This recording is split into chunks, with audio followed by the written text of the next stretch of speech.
Now, with a second presidential term for Donald Trump in prospect, markets globally are digesting the news. The initial market response has been for the dollar to rally, an outcome markets were broadly positioned for. Now, Izak Odendaal, Chief Investment Strategist at Old Mutual Wealth, joins us now to look into what the election outcome means for the global economy and markets at large. Izak, thanks so much for your time today. Now, at first glance, it seemed like, traders were betting for a Trump victory with U.S. equities and the dollar rallying. It did seem to be a bit short-lived. Yesterday, markets mostly in the green, but not as high as they were on about Tuesday or Wednesday, and the dollar also losing some steam. Last time I checked, the futures were quite flat in the U.S. Would you say traders have digested the initial outcome and are now waiting for potential policy changes? Yeah, that sounds about right. I think you had such a strong response immediately after the election outcome that we shouldn't be surprised that everyone's now taking a breather and taking some profits and kind of waiting for what's next. Of course, one of the things that's happened in the meantime also is we've had a Federal Reserve meeting, and of course the Fed cut interest rates as expected, but there were also sort of slightly more hawkish tones in the Fed's statement and in the press conference. So I think that might also be playing a part in a more subdued market today. Do you think that, the hawkish tone from the Fed is off the back of the Trump victory, possibly? So they were very careful, and I think rightly so, to not get involved in politics. And Chairman Powell was quite clear to say that they're not going to speculate as to what new policies might be implemented. They can only make decisions based on what they are seeing at the moment. And what they've been seeing is that although inflation is coming down, sort of the pace of that decline has slowed. And I think that is kind of raising a question mark for them. Obviously, though, they are thinking about it. I mean, they must know that we are potentially looking at somewhat more inflationary policies in the months ahead. Now, they can't respond to those policies because they haven't been implemented.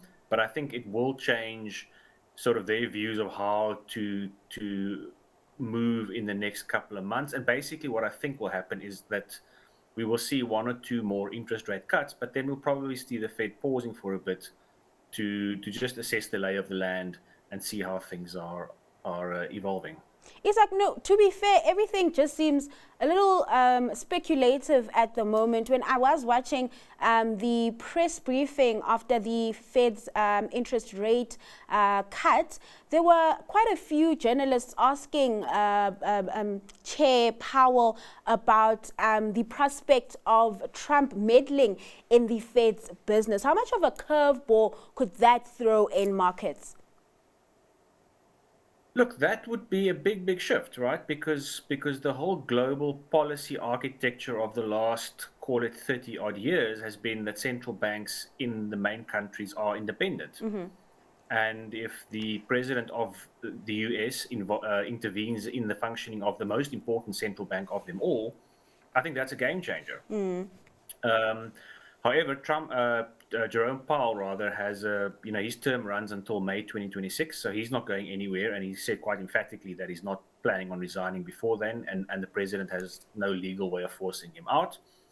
And there are other officials who have terms that extend beyond 2026. So it's not at this stage, I think it's something to think about, but it's not on our immediate horizon that Trump will intervene with in the Fed's functioning. And make life difficult from that point of view. Also, the other thing, of course, is the Fed is busy cutting rates. So he has no reason to get involved there in the short term.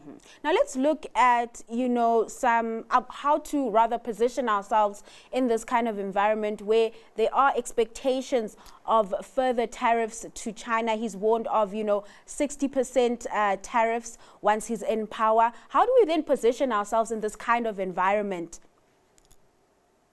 Yeah, it's difficult because two things. Number one is we don't know exactly what shape or form those tariffs will take. I think there's a strong argument that it's a threat which will allow for negotiations and concessions, and so on. So we're very unlikely to end up with 60% tariffs across the board on Chinese goods, as promised, or 20% tariffs across the board on all other countries. That would be an extreme outcome. So that's the one area of uncertainty.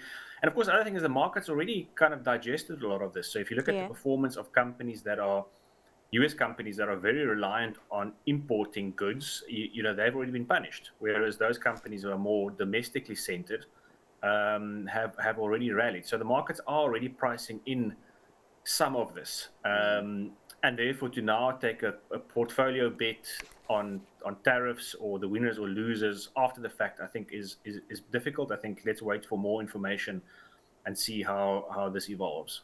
And how do you expect, Trump to navigate all the other issues? I mean, we have quite a few geopolitical tensions that, are still top of mind. Everything happening in the Middle East. We still have ongoing tensions in Ukraine and Russia. How do you expect him to navigate those situations? I think there's a general expectation, number one, that he will continue backing Israel in its war against Hamas, Hezbollah, and Iran. I think there's also a general expectation that he will push Ukraine to make a deal with Russia. And as far as China is concerned, I think, although he's very hawkish in terms of the trade stance with China, I don't think he's particularly interested in getting involved in any conflicts between China and Taiwan. So from that point of view, it's somewhat ironic that although Trump is going to, I think, cause a lot of uncertainty and a lot of concern on the geopolitical front, the fact that he's not looking to pick any fights with the US's main strategic rivals, namely Russia and China, I think is potentially positive in the short term. In the long term, obviously, it does set us up for some bigger problems, because you're basically emboldening those strategic rivals of the US at the same time as possibly alienating the US's closest allies in Europe. Lastly, before I let you go, Izak, what sort of implications does a Trump 2.0 presidency then have on us, on South African equities, on South African foreign policy? Yeah, I think in the short term, there's not a huge impact, right? Yeah. We don't know if we're going to be impacted by trade tariffs or anything like that. Possibly not. I don't think it changes the outlook for the Reserve Bank in terms of interest rate cuts. I think they will move quite cautiously, but they were always going to move cautiously anyway. But I mean, if we look at where the rand is trading today, I think that will give which is quite relatively strong, I think that'll give the Reserve Bank comfort that they can continue cutting rates. They don't have to worry too much. In terms of foreign policy, yeah, I think we will have to be quite careful, and we will need to up our game a bit in terms of being quite skillful in how we navigate this new geopolitical landscape. Because obviously we don't see eye to eye with the US on all kind of foreign policy matters. So I think we will have to sort of tread carefully while also protecting and maintaining our own interests.